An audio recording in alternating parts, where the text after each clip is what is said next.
Good afternoon. Welcome to the Society of Antiquaries. I'm Martin Millett. I'm currently the president of the Society. For those of you who don't know us, welcome. We are a society that's been here in London since the early 18th century.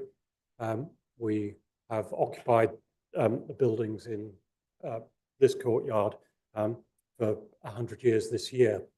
And we have interests that span the whole spectrum of what I tend to call the material aspects of the past, objects that tell us about the past, whether they're paintings or archaeological objects and so forth. We're using our wonderful premises here to run lunchtime lectures to open up aspects of our rich heritage to a wider public. So welcome. This lunchtime, we're delighted to welcome Dr. Marina Soares de Silva, who's a postdoctoral researcher at the Frick Institute for Ancient Genomics Group. I can say genomics, where she works in interdisciplinary research at the intersection between archaeology, history, and genetics. The study of ancient DNA, which she specialized in, cover from skeletal remains from archaeological contexts, is providing exciting new information on past human populations. Marina obtained her PhD from the archaeogenetics research group at the University of Huddersfield, studying the genetics of Bronze Age transition in Eurasia, with particular focus on the Iberian Peninsula. But she's turned to work in the last 3 years or so with the group at the Crick, doing exciting work on Roman Britain. So over to you, Marina.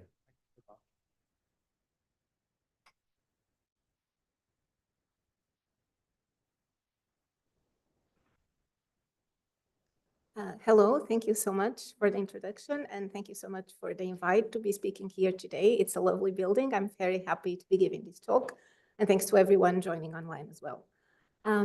So I'm going to show today how we use ancient DNA to investigate the past, and how we combine ancient DNA with other sources of evidence, with a particular focus on Roman Britain.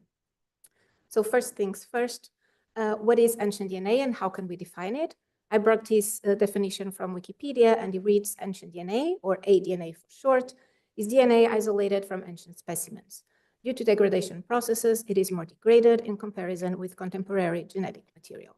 And this is actually a good definition because it puts the emphasis on the degradation and not so much on the age of the DNA. So it's not so much about how old the DNA it is, but actually how degraded it is.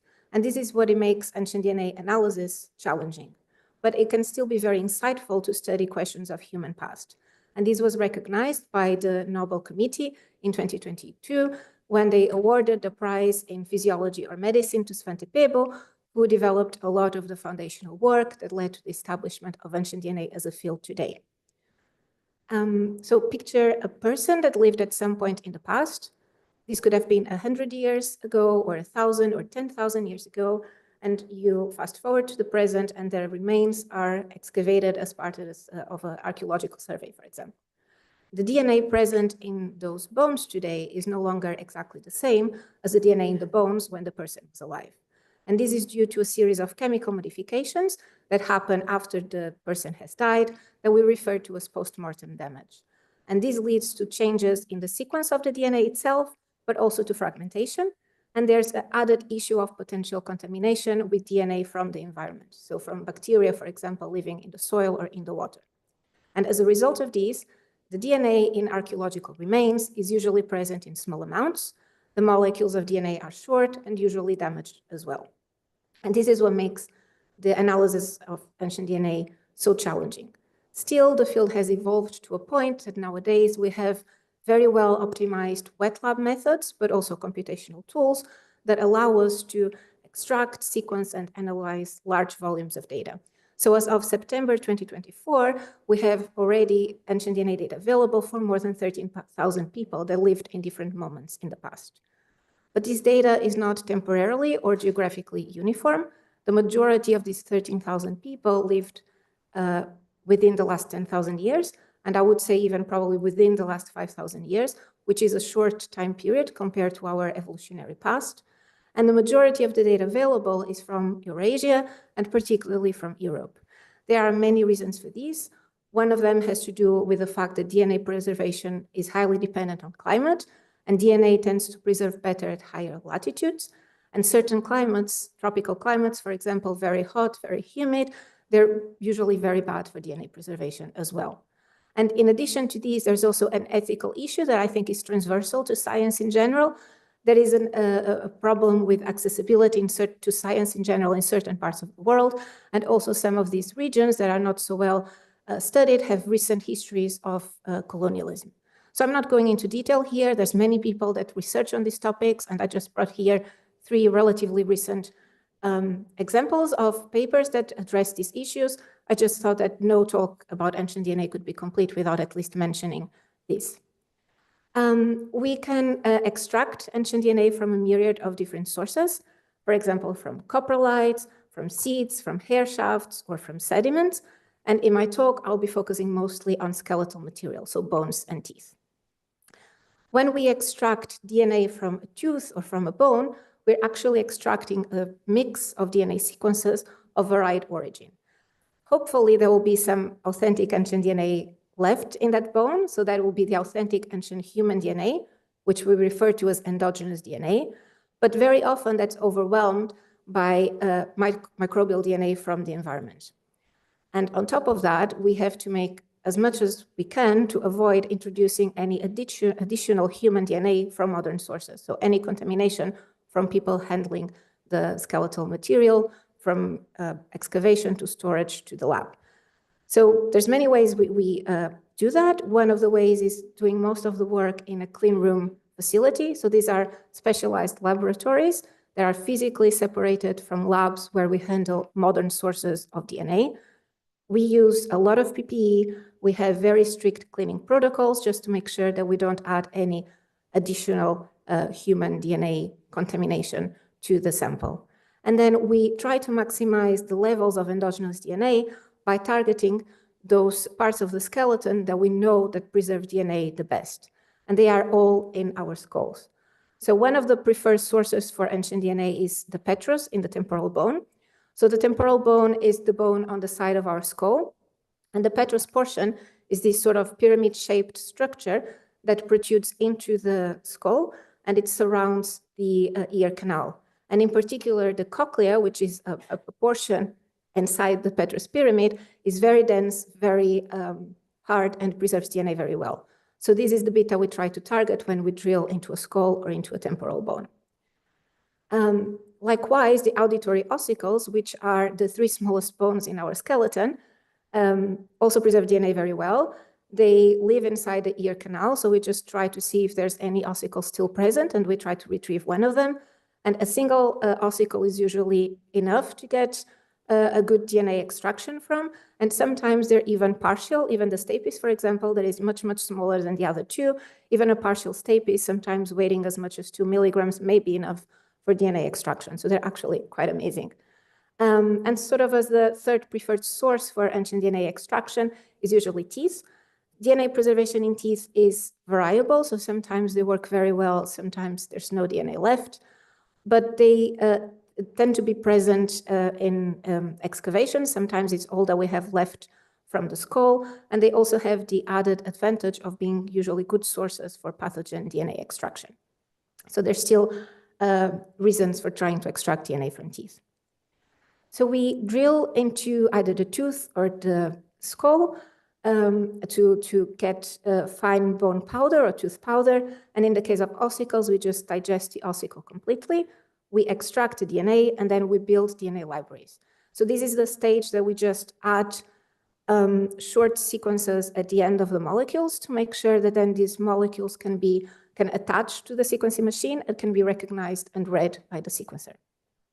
And this is how we generate millions of sequencing reads that then we can use for our analysis. Each read will be coming from different DNA molecules present in the extract, and hopefully by sequencing many cycles, we'll be capturing as many independent sequences from the extract as possible. But if you remember, these sequences may have different origins. So one of the first steps we do to make sense of the data is mapping or alignment, in which we take the human reference genome and we parse all the million sequences produced, and we see if we can find where they belong in the human genome, and we map them to a certain position in the genome. And this gives us then the percentage of endogenous DNA or the endogenous DNA content, and everything that is not mapped is then discarded from the human analysis and may be redirected for other type of analysis, such as analysis of the microbiome or pathogens, for example. And I just want to flag this metrics of quality that is used widely in ancient DNA literature, which is the concept of coverage. So we ideally, in an ideal scenario, we would be sequencing the same portion of the genome many times, because that portion of the genome will be represented many times in the DNA extract.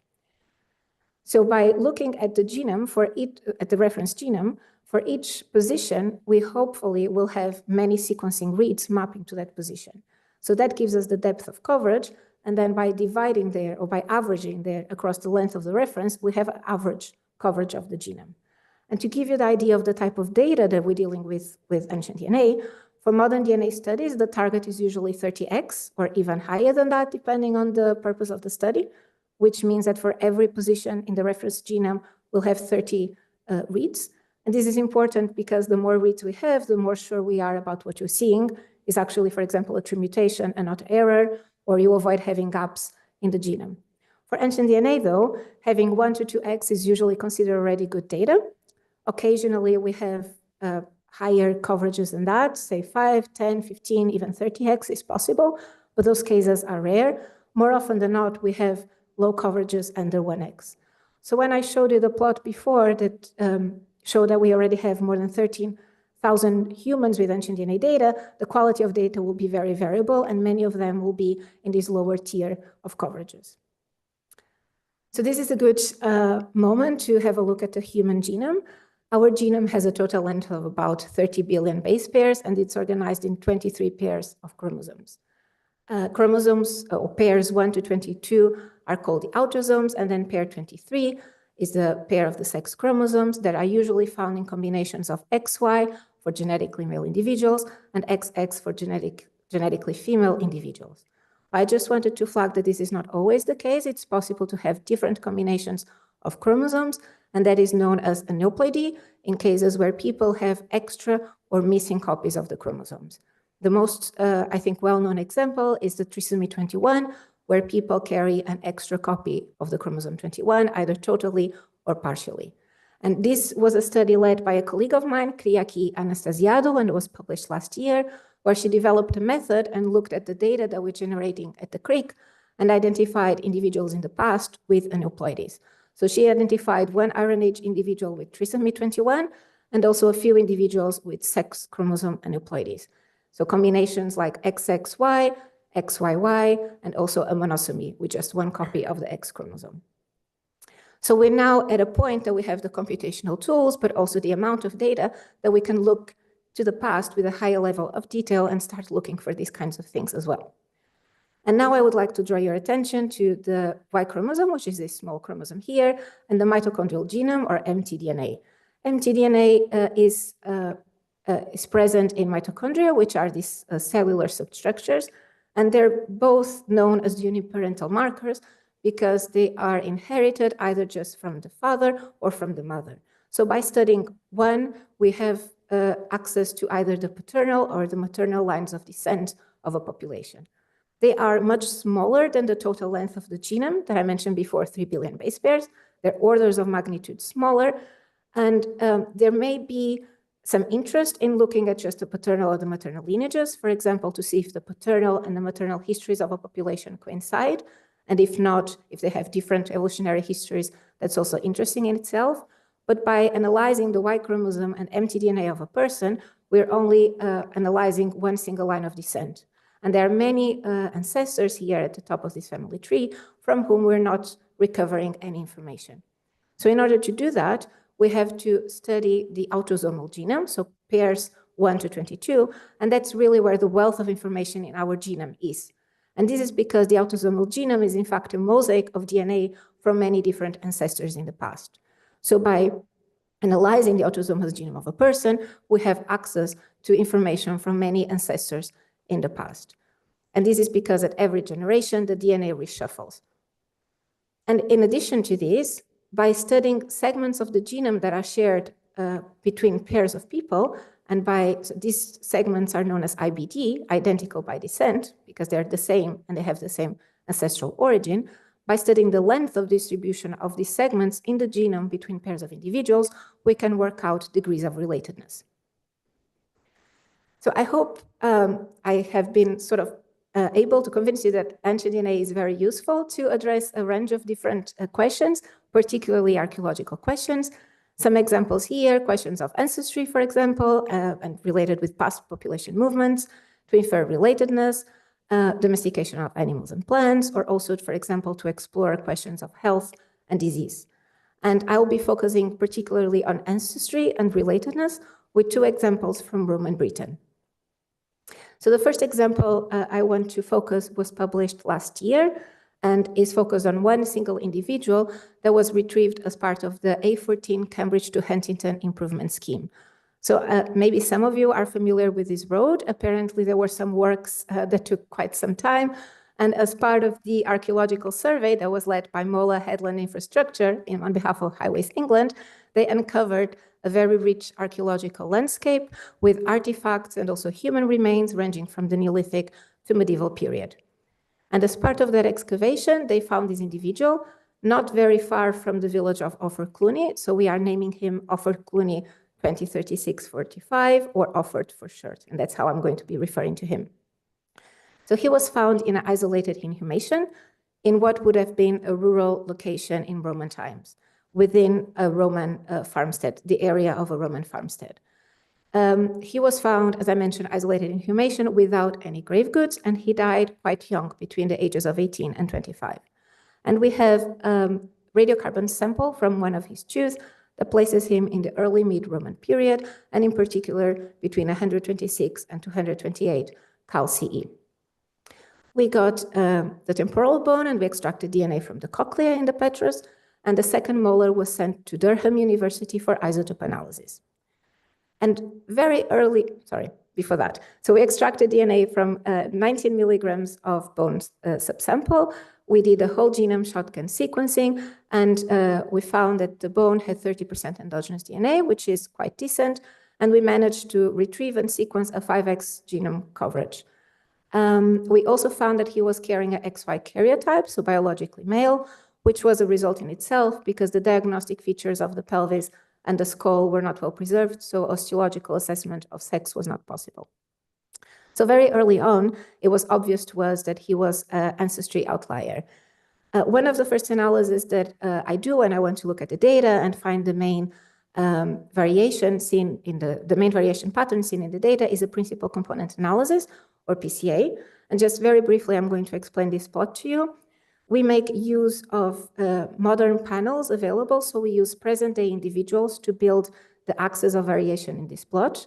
In the background, in gray, each data point is a present-day individual from Europe, Near East, or the Caucasus, and they are represented by the 3 first letters of the label as they are represented in the panel. On this side of the plot, we have individuals from Europe, here from South Europe, from the Basque Country, from Spain. Individuals from present-day England will be underneath here, this cloud of points. We have Sardinians here, and then on this side we have a line of Near East to Caucasus ancestry, with people from Saudi Arabia here in this corner, and then South Caucasus and North Caucasus. And sort of bridging these 2 clines, we have individuals from Southeastern Europe, so from Cyprus, from Malta, from Greece, from Italy. And so, as I mentioned before, it is just a method to look at the main axis of variation within the data. So in this case, we're looking at PC1, principal component 1 and 2, and we're using the present day individuals to build this plot. And then on top of these, I'm projecting individually, one at a time, different ancient individuals. And when I first did this analysis, I included previously published individuals from Britain, from the Iron Age and the Roman period, as well as our Offord Cluny individual. And I was hoping, or at least I was expecting, that he would plot here together with all the bulk of the individuals published so far. Instead, I found that he was plotting on this side of the plot. He is the yellow square. And at the time that I did this first analysis, I didn't have anyone else plotting there. So this required me to go back to the literature, go back to the published data, download other genomes, and try to find who else was also plotting in that area. And when I redid the analysis with many other individuals from across Eurasia, I found that his closest neighbors are individuals from the Caucasus, either from Armenia late Bronze Age or from this context, Sarmatian-related context in the North Caucasus, specifically the Alans. So this is where these populations are in the map. And this here, the Alans are quite interesting because they are archaeologically related with the Sarmatians. And the Sarmatians were nomadic Iranian speakers that lived mostly in the Pontic steppe from the 3rd century BCE. But then in more historical times, there are recorded incursions of the Sarmatians into the Northern Caucasus and also into Central Europe at the borders of the Roman Empire. And even though they lived at the same time, or they were contemporary with the Romans, they were linguistically and culturally different from the people living under the sphere of influence of the Roman Empire, and also from the Germanic people living in Central Europe outside of the Roman Empire. So PCA is a good analysis to have a first glance at the data, but it's not enough to statistically model the ancestry of an individual. There are other ways of doing that. One of the most widely used ways in ancient DNA literature is QPADM modeling, in which we have a target, which in this case is our Offord individual, and we compile data from different populations, and we try to see if we can find any combination of populations that can fit the ancestry seen in the target. And we look for combinations of one source, two sources, or even higher if we want to. And there's different ways of running this analysis. Here, we did it in a rotating way, that we try all possible combinations of different sources. And we included as potential sources the individuals from the Caucasus, from Sarmatian archaeological contexts, and different populations from across Europe. And then if the p-value is above 0.05, we accept the result. If it's under 0.05, we reject the model. So when we did this, we do it in the hope if we can find only one accepted model. In this case, that was not possible. We found two models that were accepted, but they are both very similar and consistent with each other in the sense that the majority of the ancestry seen in our target in Offord genome can be best modeled as resembling Armenia antiquity. The proportions vary slightly between 66 and 76%, with a second contribution from a source resembling the Sarmatian group, either the ones from the Pontic steppe, which are older than our individual, or the ones contemporary with our individual from the southern Urals. There was also a third model that was just under the threshold of acceptance. So I'm not showing it here, but it's also consistent with this, where the majority of the ancestry comes from the North Caucasus Sarmatian Alan population, with a smaller contribution from the South Caucasus, from Armenia antiquity. So a few points of consideration here. The first one is that when we use these models, it doesn't mean that we can pinpoint the ancestral origin of these individuals. We're just using whatever data we have available and see what fits statistically the ancestry of our individual. So it doesn't mean that it was necessarily these populations specifically, but some other populations that resemble these ones and are best represented in our data set by these sources. And then the second important point is that even though it's very clear that this individual is an ancestry outlier, DNA by itself is not enough to tell us where a person was born. Can you hear me? Okay, thank you. Where they lived their life. In order to explore those kind of questions, we need different type of analysis, for example, isotope analysis. So this was work that was led at Durham University by Joanna Moore and Janet Montgomery. And I'll try to do my best to explain it because I'm not an isotope expert. The idea behind this is that basically isotopes are slightly different versions of the same atom, and the food we eat and the water we drink carry a specific isotopic signature. And that isotopic signature gets trapped in our skeleton and in our teeth when the bone and the tooth is forming. And different isotopes give us clues about different aspects of the environment where the person lived their life during the formation of that tooth. So in this case, we studied the second molar, and we did strontium as a proxy for geology, oxygen that gives us insights into climate, and carbon and nitrogen for diet. And by combining these, we can have a proxy for overall geography where the person spent their childhood.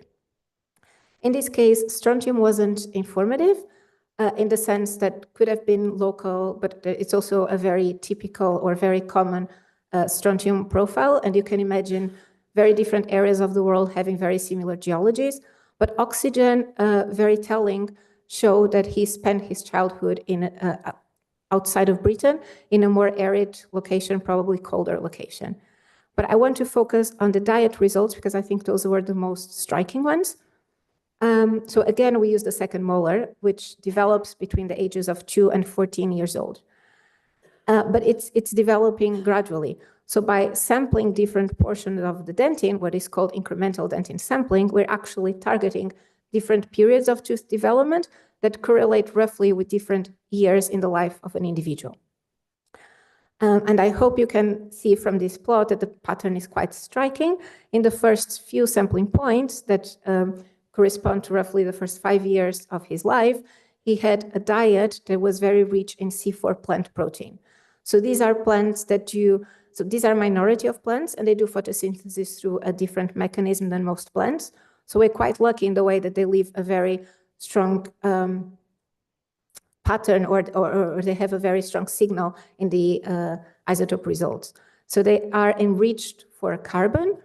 And these types of plants, for example, sorghum and millet, we're also very lucky because they didn't exist in Britain at the time and in most of continental and northern Europe during the Roman period.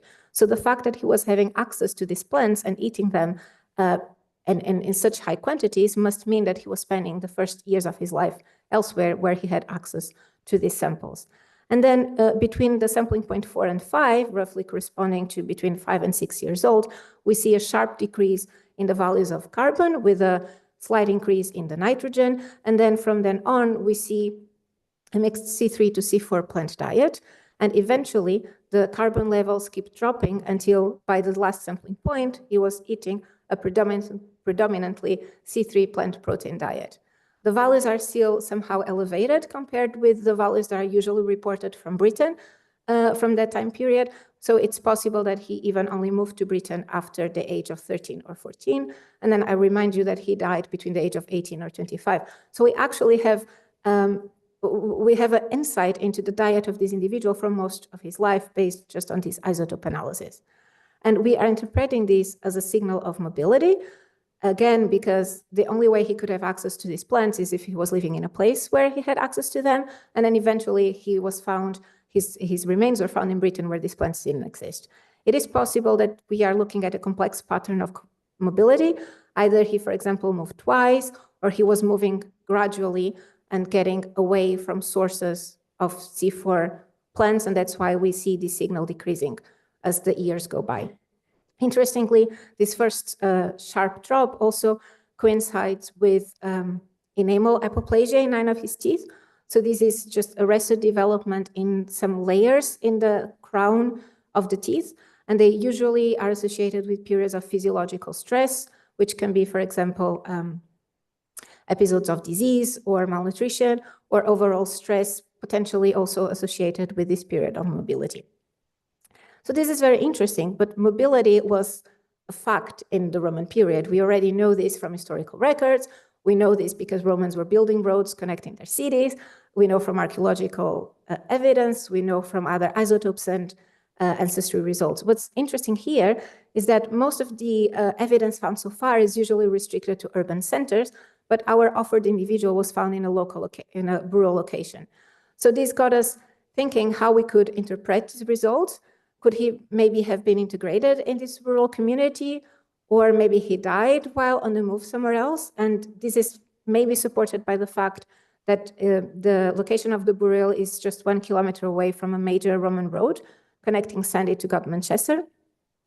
And also it's tricky because he had no grave goods or anything in his burial that can help us interpret this. Also, when we think about reasons why people were moving in the Roman Empire, there were many. Many of them were part of military movements, governance of the empire, just governors being sent to faraway provinces, and also slavery is a possibility. But in this case, we also have the date between 126 and 228 Cal CE, which coincides with the period of the Marcomannic Wars. So this was a period when the Roman Empire was fighting against both Germanic people and Sarmatian people in the Danubian borders of the Roman Empire. And in 175, the Romans struck a victory, and records show that Emperor Marcus Aurelius drafted Sarmatian soldiers into Roman legions, and it's recorded that he sent 5,500 of them to Britain. So the archaeological evidence for them is quite sparse, but there is some evidence, epigraphic evidence and other type of evidence, perhaps in the north near Hadrian's Wall, but that's very far away from the A14 sites. Also, I should make the case that we don't have a direct evidence from his burial linking him directly either to the Sarmatians or the military activity. He was above 18 years old, so he was already of age to be included in be part of the Roman Empire military personnel, but it's also possible that maybe he was moving with his family, especially considering that he had already moved a lot as a child.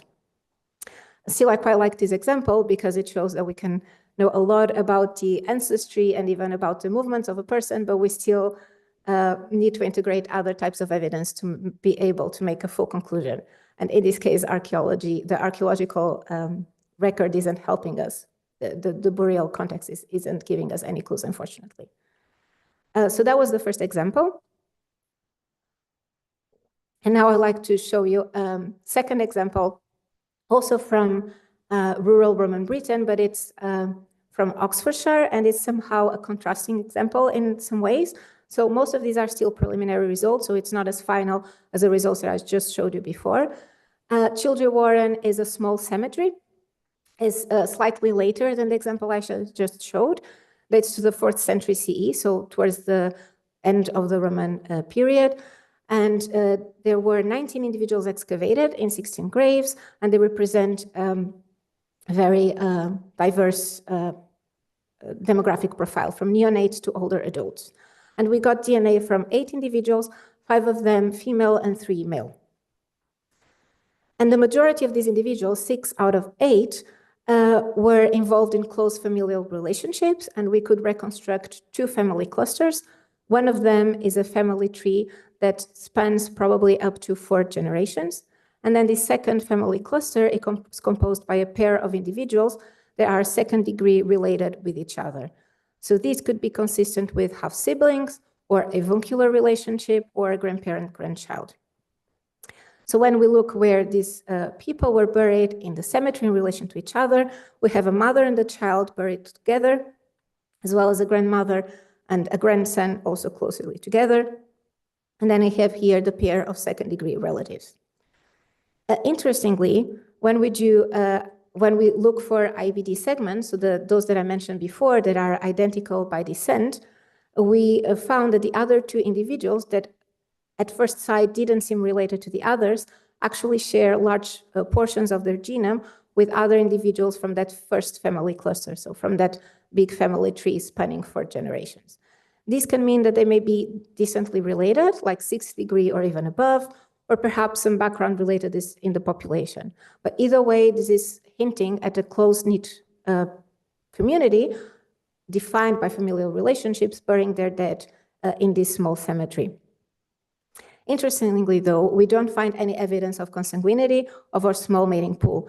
So we don't see any portions of the genome known as brands of homozygosity where they would have received the same version of the same copy from the mother and the father. So this is what would look like for the offspring of first cousins, for example, overrepresentation of very long proportions of the genome that are consanguineous, or this would be the profile for small population sizes. We don't really see that in Childrey Warren. So even though this is representing extended families, the community itself and these families are in contact with other communities somewhere. And this is in line with the ancestry results that are still very preliminary. So again, I apologize for the quality of that figure, I'm sorry, but it's exactly the same background as in the PCA that I showed before. And here I'm plotting other individuals. I have again the Offord Cluny individual here, so you can see in a totally different area of the plot. And this is where we find the Childrey Warren individuals in red. So in the same area where we also find individuals from the preceding Iron Age. So the majority of these individuals have ancestry consistent with that observed in the Iron Age Britain, but there's a possible outlier here, skeleton 2050. So I'm sorry, I don't know what happened with these figures. I hope you can still see. So here I'm defining the QPADM models in a slightly different way than before. So I'm using distal sources of ancestry and fixing them. And these are just ancestral sources of variation that we expect to see in people with recent European ancestry. And skeleton 2050 differs from the other individuals in the site by having a higher proportion of this orange component, which is a component that is maximized in early farmer ancestry or Balkan Neolithic farmers. This would be consistent with a contribution from a continental source, but at the moment, this is the results that have done so far regarding ancestry. So more proximal models are needed to try to pinpoint his ancestry to see if this could be another case of someone moving from continental Europe, or it could be someone with mixed ancestry and maybe one of their ancestors moved from Central Europe. And these were the results that I wanted to show you today. So focusing on these two examples, I find them quite interesting because they're both from Roman Britain and from rural sites, but they kind of show slightly different dynamics. And one can expect that by studying more rural sites from the time period, we'll be uncovering even more different dynamics. So on the one hand, we have an isolated inhumation of someone that is showing long-range mobility, but not a very rich archaeological record, so no grave goods. And then we have the example of Childrey Warren, which is slightly later. It's a very small, compact cemetery, clearly extended families burying their dead there, but these communities were also in contact with communities, networking with communities elsewhere, potentially even outside of Britain. And that's what I wanted to show you today. Thank you very much. Just want to thank all the group at the Creek, all the co-authors, the collaborators, and all of you for your attention and for being here today. And I'm happy to take questions.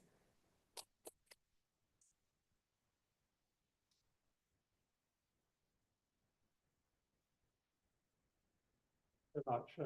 It's really refreshing to see exciting new work, but also presented in such a clear way. For those of us who aren't geneticists, you've really done a fantastically clear presentation. The floor is open for questions. If you want to ask a question, if you can just raise your hand, Anushka will bring the microphone across. So that people online can hear the questions as well as the answers. Can I kick off the questioning with just a general question? Your second example there, I think, is very exciting because seeing all the skeletal material from a single cemetery looked at, that my sort of understanding of the way that genetics works is that we've moved from focusing on individual odd burials to trying to look at groups. And that's the case. And can you sort of elaborate on why that's important in the way that the science is moving? Yeah, definitely. I think there's a lot to be gained by focusing on sites and then trying to build an image from combining evidence from different sites and see how that looks at the population level. Things like, were these communities local? Were they, can we find relatives? Can we find relatives across sites, for example? What does it tell us? Does it tell us about people moving maybe from rural communities into urban sites or vice versa? And I think this gives us a more nuanced view of the past that we can incorporate the biology and the genetic aspect of it, but then incorporating also other sources of evidence. So one thing that I didn't mention is that both of these examples come from partnerships with commercial units. And there's a lot of work done on these remains. It's not only genetics, I showed some isotope results, a lot of osteology, all the grave goods. So by combining all this stream of evidence, I think we can have a much richer view of the past and also more nuanced view of the past. Open to questions from the audience. Thank you very much. I did biochemistry in the days in Cambridge when Frederick Sanger won his second Nobel Prize for sequencing DNA. So this means a great deal to me to see the widespread use of analysis of ancient DNA. Could you tell us a little bit about how the costs have come down of doing this and how archaeology has been able to afford this kind of work? Because at the beginning, of course, sequencing the whole human genome cost, well, I wouldn't like to estimate how many hundreds of millions, but now it's affordable, I believe. Yes, so it's a combination of the price of sequencing itself dropping every few years. So every time there's a new platform developed, that usually brings the costs down, so we can sequence more and more quickly and cheaper, so that's very important. And also a bunch of other developments that were happening at the same time in the field. So the fact that we have optimized protocols, the protocols themselves may be expensive, but if the chances of retrieving DNA is higher, then you're not wasting time or you're not wasting so much money for them not, basically it's more, we have more reassurance that when we try to extract DNA from a bone, we'll have usable data from it. So it's the optimization of wet lab protocols, is the discovery of where in the skeleton the DNA preserves best, so we can target those. It's the computational tools. So what's the point of extracting DNA if then we cannot analyze? We can extract a lot of information from a genome now because we have these very powerful tools. So I think all of that makes it easier and cheaper to do this analysis. And then it always depends the kind of analysis you want to do and the kind of data you want to generate. So for certain type of analysis, maybe you don't need as higher coverage, for example, and then you can analyze more individuals and have enough data from all of them that you can do, for example, relatedness analysis and look at the ancestry. Also, on the computational side, it's possible to, with certain degree of confidence, impute ancient genomes. So we use variation from modern patterns to fill in the gaps in the ancient genomes. So this is not possible for all ancestries because it depends on what kind of ancestries are represented in the modern panels. But for European populations in general, it works very well, or for more recent genomes, that works very well. So we can also fill in the gaps, and we don't need to maybe spend as much time on the sequencing side because we can then computationally improve the data. I'm going to ask a follow-up based on a few questions that we've had online and ask if you have any more specifics on costs and how much this might cost to replicate for another individual. Not on the top of my head, I'm sorry, I would have to check. There was a lot of interest online on how much this is costing. Were there any other? Were there any other questions or comments? No. Can you wait for the time? I mean, 5 or 6 years ago, there was a lot of interest in these outlying bodies like your Sarmatian, but there was also a lot of doubt when it was based on diet as to whether their diet was different in infancy, and this is why you got these so-called hot bodies. Would you like to comment a bit more on this and how this has developed as a result of the kind of research that you've talked about today? So again, I'm not an expert on isotopes. My background is genetics. But for example, from the A14 site specifically, there were more individuals analyzed for diet. And this was the only one that had this signal that was different from the rest of the population. And the signal is there. And even though we see a drop in the carbon values after a certain age, we still find elevated carbon values when compared with the rest of the population. So even at the ages of, I don't know, 10 years or 12 years old, he's still showing increased levels of C4 consumption, sorry. So I guess maybe, I'm not sure if that answers your question, but It's not only the signal in the early years of the childhood that we're using here. And we also have the oxygen result that also shows that he was non-local. So that's independent from the diet evidence. Nancy, can you just, sorry. What you're suggesting is that as the research has developed over the last 5 years, for example, that we can be more of an idea where you get these isolated DNA values, that you actually have somebody who's traveled. You're asking about the DNA or the isotopes? Well, both really. So the DNA doesn't mean that the person traveled, because it could have been their parents traveling, for example, and he could have been born here. So without the isotope results, we wouldn't have been able to reconstruct a lifetime history of mobility. So we needed the isotopes for that. DNA show us ancestry. It doesn't necessarily mean mobility. Does that make sense? Thank you. Thank you for a really interesting talk. I suppose what I'm interested in, I mean, because obviously the potential is enormous. I mean, what we can learn about how communities lived and moved and were interrelated. I was wondering what the current sort of international collaboration picture looks like, because as well as costs that we've mentioned, I mean, what other difficulties might there be that, you know, to take a really broad look of this information? What work are other countries doing? How do you collaborate with them? I would say every time, or the vast majority of times a study is published, we always make the data available as well. So you can always have access, as a researcher, you'll have access to data that was previously published before. So even though that's not a collaboration per se, we're always reusing each other's data. We're always confirming each other's results, and then we're integrating that in our analysis.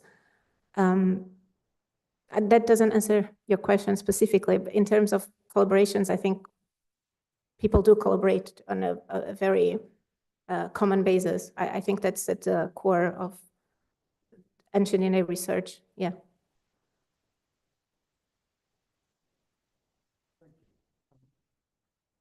If there are no more questions or comments, can we thank Marina once again? And as you can see, this is collaborative world writ large, and her colleagues. Thank you so much. Thank you.